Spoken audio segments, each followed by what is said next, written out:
Assalamualaikum warahmatullahi wabarakatuh.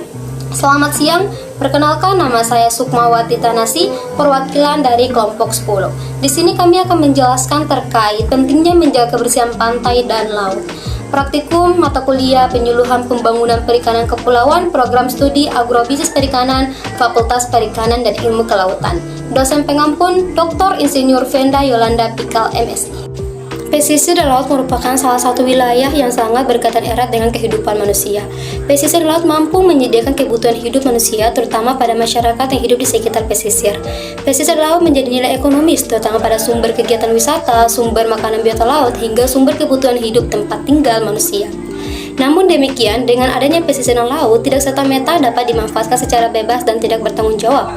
Merupakan kewajiban manusia sebagai makhluk hidup yang mengolah alam untuk menjaga lingkungan sekitar, terutama pesisir dan laut, sehingga dapat digunakan sebagaimana mestinya.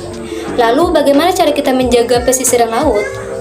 Sebelumnya, mari kita lihat terlebih dahulu apa saja sih yang ada di sekitar pesisir dan laut. Nah, jadi di wilayah pesisir pantai ini merupakan wilayah yang sangat luas dan sangat besar. Di sini wilayah pesisir pantai memiliki ekosistem yang sangat bagus bagi manusia, yaitu ekosistem terumbu karang. Ekosistem terumbu karang ini memiliki fungsi dan peran yang sangat baik, yaitu sebagai tempat berlindungnya biota-biota laut, sebagai tempat mencari makan biota-biota laut, dan sebagai tempat berkembang biaknya biota-biota laut. Di sini sebagai tempat berlindung biota-biota laut yang kecil dari serangan maupun gempuran dari biota-biota laut yang besar. Nah, ada juga nilai ekonomis yang ada pada ekosistem terumbu karang, yaitu memiliki nilai ekonomis yang sangat tinggi dan memiliki nilai pariwisata bahari.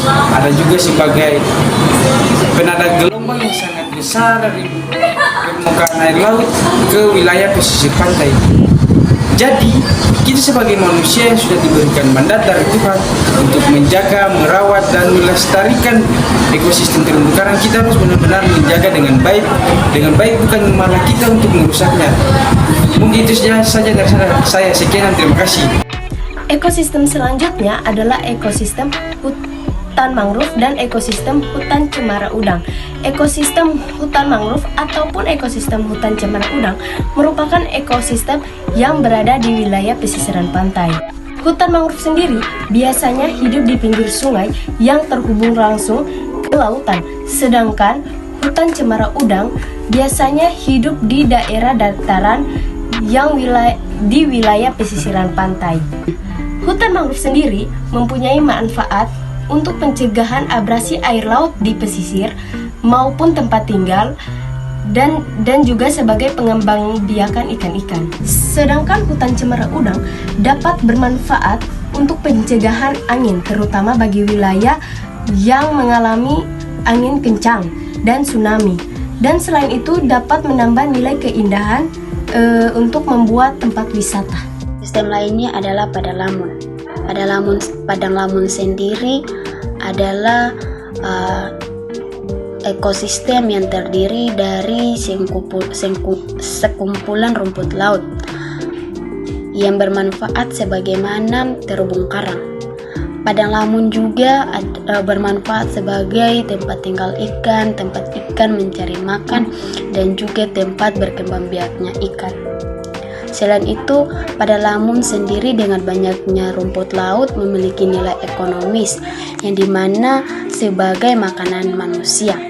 Namun demikian, semua keindahan itu akan hilang karena adanya pencemaran di mana-mana.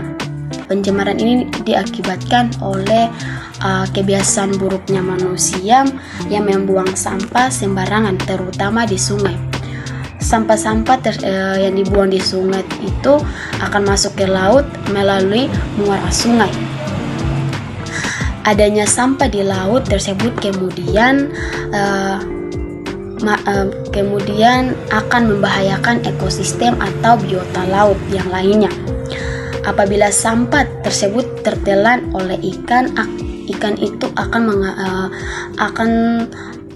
terkena racun dan bisa sampai ke kematian.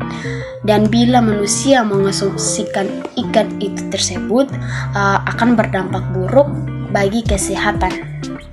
Belum lagi dengan sampah yang kemudian yang kemudian terbawa ombak laut dan mengendap di wilayah pantai.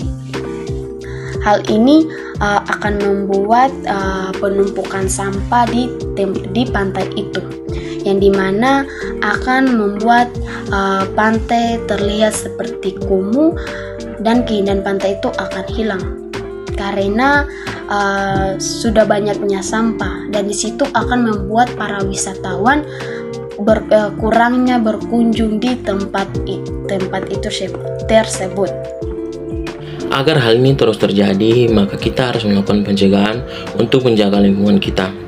Nah, ada beberapa hal yang harus kita lakukan untuk menjaga lingkungan kita. Yang pertama, dengan adanya kegiatan-kegiatan untuk pembersihan lingkungan sekitar. Yang kedua, menggunakan produk-produk yang ramah lingkungan. Yang ketiga, tidak membuang sampah sembarangan. Dan yang keempat, meningkatkan kesadaran masyarakat untuk menjaga lingkungan dan alam sekitar. Mari kita mulai dengan sedikit langkah kecil untuk menjaga kebersihan, agar lingkungan kita selalu bersih dan alam kita selalu terjaga hingga bisa dinikmati oleh generasi-generasi berikutnya.